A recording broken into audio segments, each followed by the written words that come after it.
Alright everyone, how's it going and welcome back to the Rise of the Cup. This is episode 3 now, and where we left off last episode we had just completed the silver players on the list, as you can see on screen now. And we'll quickly switch here so you can see what we're working with as our actual starting 11.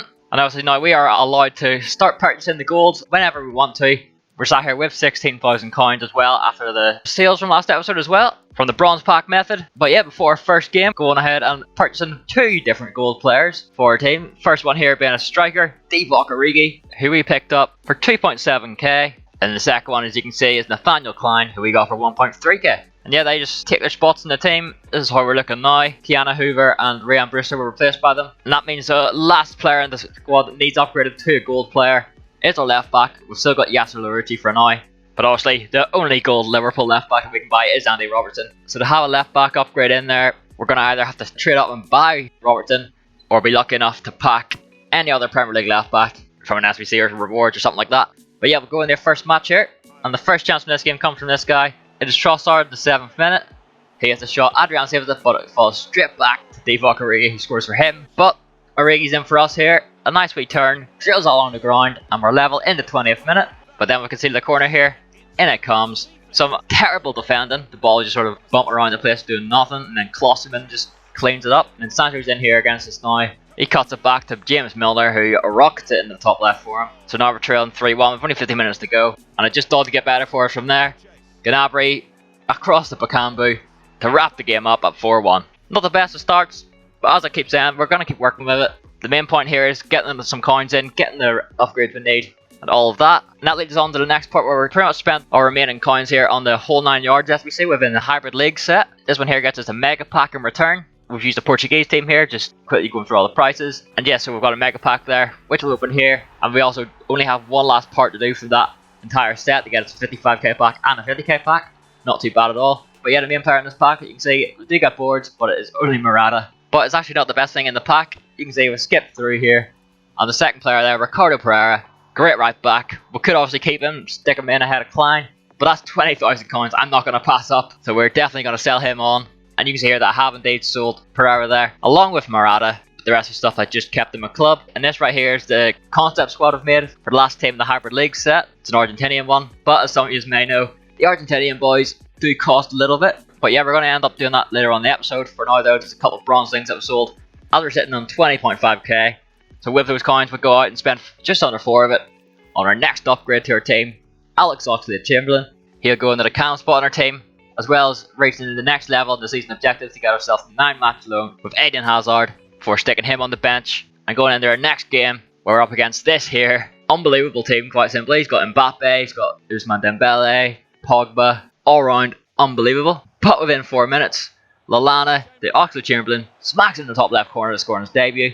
Definitely a start we're after with him. Oh, we've got Dembele cutting in here, lays it off to Sissoko. He just backheels at the Mbappe, and yeah, Mbappe's not going to miss that. It's probably just not possible for him to miss that. But we do keep it going. Origi and Joelinton linking up, take a wee finesse shot into the far corner, and it's a very nice finish there. Put us back in the lead at 2-1. And then again, Joelinton getting the ball off Origi, trampled it back across, put us 3-1 up within the first half. And that ended up being the final score of the entire match. The second half had nothing really in it. So it's quite a nice win there. And then after I did that, I went and spent the rest of our coins on as many of the Argentinian players that I needed as possible. This is how we're looking so far. So you can see it is quite an expensive one. That's just because it's early days. Everyone's trying to do it at the same time, so the players are getting price fixed. But the players we're after here, the Ajax centre back and the Porto right back. And you can see we're left here with 2.4k, which I just go ahead and spend on some bronze packs, because I just decided it's the easiest way to get quick coins in when you've got little to nothing left. So do that. And you can see here that after a lot of it sold, we're back up to 5.5k. I'm still got over half a trade pile to go. So still, bronze packs, very profitable. And to get the coins back up, I did go through my club here and just sell a couple of players that I didn't plan on using. But at the same time, we're going for a little bit. And then now you can see we have completed the team. Did a couple of position swaps. Got Buonanotte and Pavon down to the required positions. And there we have hybrid leagues completed. It gives us a rare players pack and a rare mega pack. Starting off with a rare mega pack. Again, we get boards. Not a walkout. It's a Dutch centre forward, Memphis Depay. Very nice stuff. It's another 15 to 20k there. The rest of the stuff in the pack again, I just keep. Nathan Ake, he'll be going into our team at some point as well. And then the 50k pack, we open it. Again, it's boards, but this time it's only Aaron Guiz. But also in that pack, Ruben Neves, Harry Maguire, a couple of other players from different leagues that we may use in the future. So it all gets stored. And then after all that stuff sold on, you can see we're back over 20k at 20.7. We're making some nice coins, and that led us on to our next match. This is the team we're up against. Quincy Promes, the Player Month Pookie, and again it's another quite nice team. We're obviously going to try our best to see if we can do anything against it.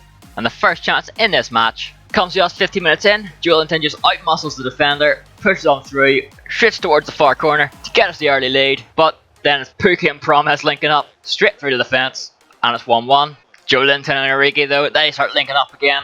Origi with a very nice finish there in the bottom right. Then Oxlade Chamberlain, he fancies another crack, does get blocked. Origi fires straight back to him, so we just try again and bang, 3-1 to us. Then in the second half, it's Ox again. He can't be stopped, hits it with his left, and he wins us the match 4-1. It's another very nice result for us. Oxlade Chamberlain seemed to be a very good player. It's another 1700 coins from that game. But now I've got some sad news, as you can see in our team, that Virgil van Dijk has ran out of his loan. So until we're going to either pack him or get the coins to afford him, that is the last we'll see of him in our team. So we go straight away and replace him with Dejan Lovren, who would pick up our 950 coins. And we just go straight into the next game. But this one we're going to skip straight to the result. You can see it finished 4-4, and I'll explain the reasoning for just showing the result a little bit later on. But for now, a few more bronze things are sold, and we're on to our next trading method of the series. This one's effective from any coin value really. I didn't start trying it till I'm at the point where I am now, where I'm just under 24k. This is like a buy low sell high method. I've used it loads before back in the day, and what I still go by is just the 1-2-3 method. That's where you have a minimum price, max price, and a minimum buy now price. I'm going 5k, 10k, 15k. That's 5k minimum price, 10k max price, and 15k is the minimum buy now. Obviously you can reorganize that to whatever way you want it to suit your coin value to find whatever deals works best for you. You can see there I found a Gundogan with 2 minutes left with an 8k bid on him. I find out he's going for a little bit more than that, so I just add him to the watch list and see if I can get him for cheap. But a couple more filters that you can try for are like 1,000 coins, 2,000 coins, 3,000 coins, 10,000, 20,000, 30,000. Literally anything that you decide can work for you. If you have any questions, leave them in the comments. I'll definitely get back to you. This method is entirely up to whatever way you like to do it, as long as you pick out the players for less than they're worth essentially. But I will say it does get quite frustrating sometimes. It's definitely a lot easier when you got more coins. I can do it with special cards, because a lot of people just start bidding on the normal cards, as you will see in a second, because that Aspas there, he's already over the price I was willing to pay. But I do slap a bid in the last few seconds here for the Gundogan, and I win him for 8.1k.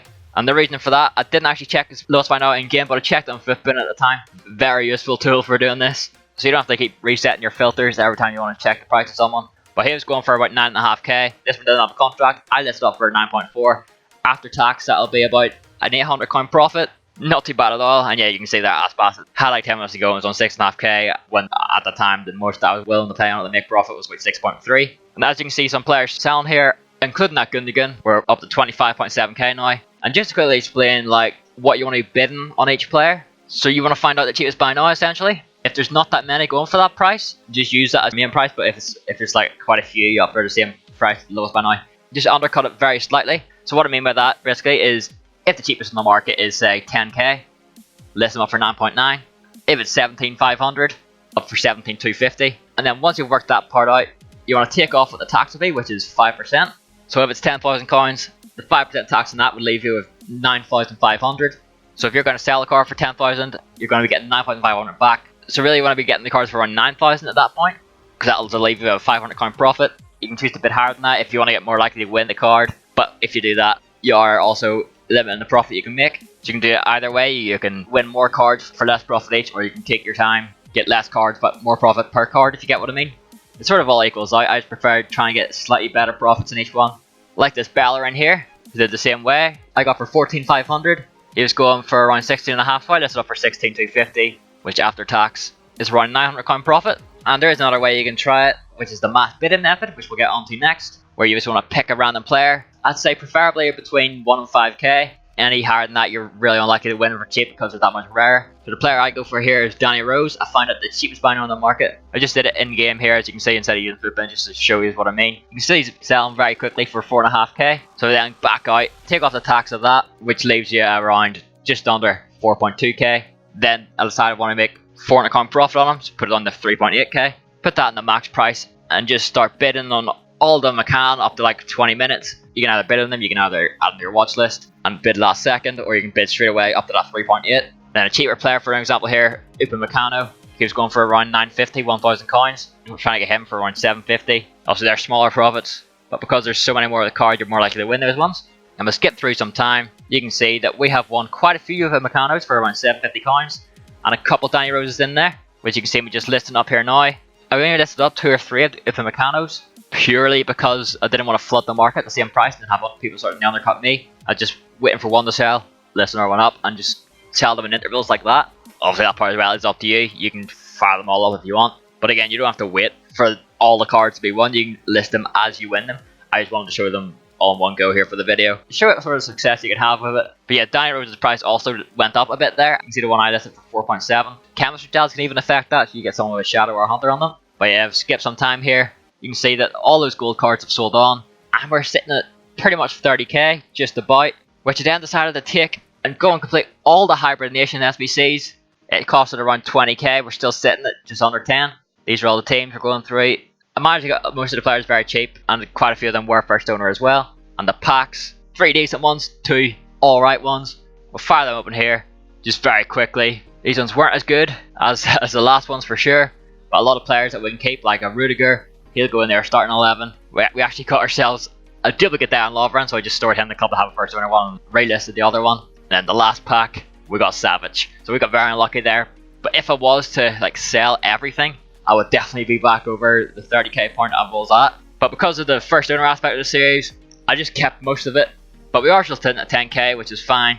The stuff I did sell, after it all sold on, put us up to 17.5k. And yeah, we're in the couple of our matches here where I'm only going to show the results. And there is the reason behind this I'm going to explain now. And that's just because to get decent rewards and stuff, it requires playing a lot of games. Being that rivals, squad battles, these matches here are rivals.